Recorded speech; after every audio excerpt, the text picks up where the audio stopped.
Dámy a pánové, dobrý den. Vás vítáme na tiskové konferenci TOP 09. Děkujeme za váš zájem.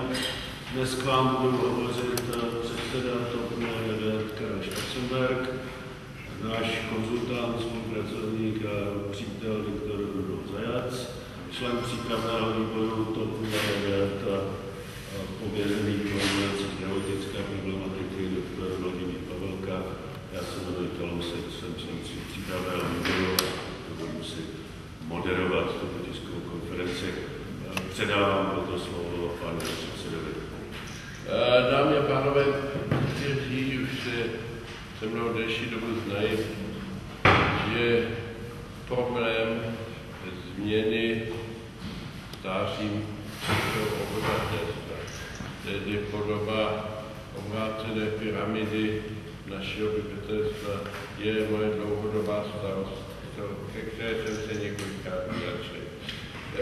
Jeden zlomyslný historik jednou napsal, že generálové vždycky bojují války minulé. Politici řeší obyčejně taky problémy z minulosti. Málo kteří se zabývají tím, co bude.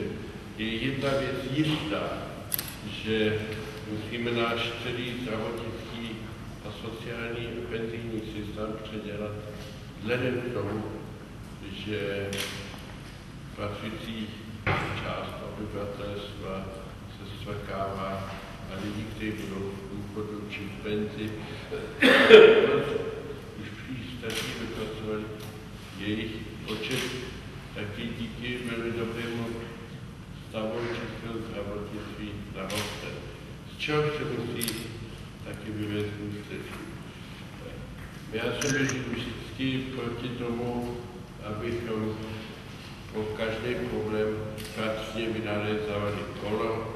Kdo si pamatuje 90. let, tak si bude pamatovat, že nikdy ta česká cesta nebyla úplně nejšťastnější a tudíž jsme si jako poradce vybrali někoho, který dokázal, že umí zdravotnickou reformu.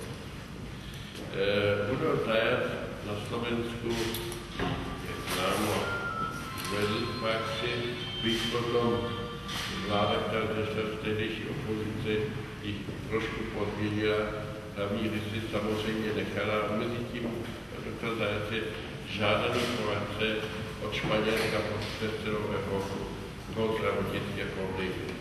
Jsem velice rád, že svou radou je taky nám právě bychom konečně řešili problémů v budoucnosti, nikoliv v minulosti. To bych je nejdůležitější sdělení, který chtěl, tedy co se týká přednášky pana doktora bývalého ministra slovenské vlády. Pak ještě bych měl takovým sdělením, budeme mít poměrně silné lékařské zastoupení. Naši karlovarskou kandidátku povede pan doktor Šmucler, lékař a podnikatel. Čili jeho české kandidáty bude bývalý ministryně obrany a poslankyně Vlasta Parkanová, která pochází, jak známo, z Tábora. Čili středočeské pak bude Miroslav Kalousek, kterému vám přeju k tomu rozhodnutí. Bude tam dosti tuhý boj, ale vím, že tam je na svém místě. Zase další lékař bude Hradci Králové, Leo Šejger, lékař, vysokoškolský pedagog a ředitel fakultní nemocnice. Jsme velice vděční za to, že se uvolil nám pomáhat. A dědičkou parlamentské kandidátky je dlouhodobý poslanec a též pan Pavel Severa. To tak jako krátké sdělení, ale teď bych radši předekal slovo tomu, který má o tom něco. Já děkuji za slovo a prosím pana doktora Zajace. Ďakujem veľmi pekne, želám vám dobrý deň. To, čo poviem v podstate ten obsah, to som samozrejme v tlačovom prehlásení, tak by som na úvod povedal len také 3 vety, aby sme dobre rozumeli, ako má moja misia vyzerať. V prvom rade rád by som sa podielal na politickom zdravotníckom programe strany TOP 09. Aj z tých dôvodov, že vidím tam najväčšiu šancu na rozumné a veľmi efektívne zmeny v zdravotníctve. Ale predtým, ako by som povedal 3 také piliere, na ktorých by mohol, ak sa tak dohodne think tank TOP 9 zdravotníctvo stať, by som povedať jednu vetu, ktorú považujem za strašne dôležitú a bol by som rád, keby ste ju zaznamenali.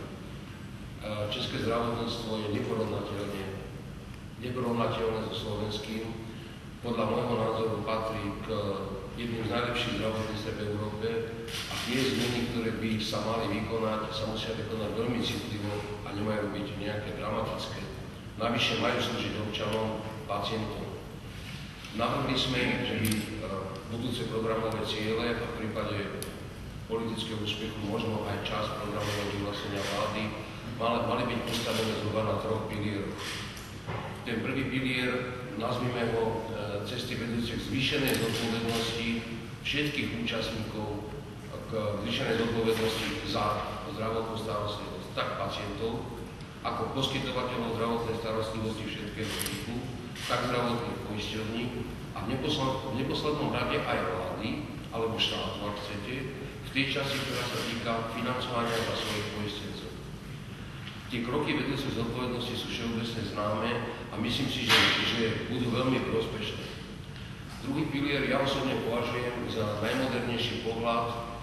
Vieme o tom, že Európa teraz touto cestou sa pomaly vyberá a nazvime ho pracovne cesty vedúce k zlepšeniu a zvýšeniu sociálno-zdravotnej ochrany občanov. Ide o to, aby keď dvaja robia to isté, nie je toto isté. Ide o to, aby sme pre občanov zabezpečili či v Českej republike, na Slovensku alebo kdekoľvek komplexnejšiu ochranu v prípade, že potrebujú ošetrovanie, či už zdravotnej starostlivosti, ambulantného typu alebo nemocničného typu, ale súčasne potrebuje nejakú formu asistencie alebo opatrovanie.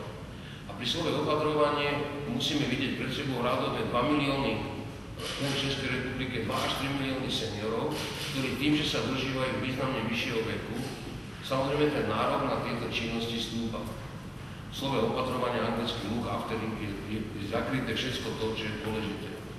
A problémom je, tak ako v Českej republike, ako na Slovensku, ale aj v iných krajinách, že 2 rezorty do toho zasahujú a v zásade výsledok nebýva ideálny za vynaložené prostriedky. Teda myslíme si, že by bolo veľmi vhodné, aby tá časť sociálnej sféry, ktorá sa stará práve o asistenciu, o opatrovanie, o bezvládnych, o domových dôchodcov, o čo, všetko tam v tom systéme môžeme vymenovať, aby táto časť bola spojená so zdravotnou starostlivosťou a vznikol komplexný systém ochrany. Nepochybne to bude veľmi významným spôsobom slúžiť občanom, a v podstate netreba vynaložiť väčšie peniaze ako dnes, len ich treba efektívnejšie alokovať.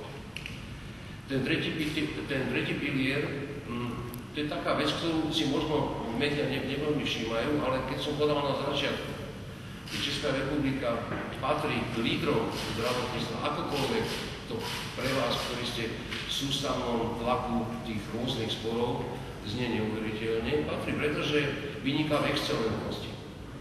Pod excelentnosťou rozumieme, povedzme, transplantológiu, rozumieme implantológiu, rozumieme najmodernejšie postupy v onkologických ochoreniach, chemoterapii, rozumieme ňou neurochirurgiu. To sú tradičné špičkové odbory, kde českí lekári a české zdravotníctvo stojí na špičke. To je trochu rozdiel kardiológia a celý systém. Problémom ale je, a to je vec, ktorá nie je veľmi zložitá, že nie je rovnako dostupná pre každého občana táto excelentnosť. To je všade, že je koncentrovaná vo veľkých mestách, ktoré práve Brno.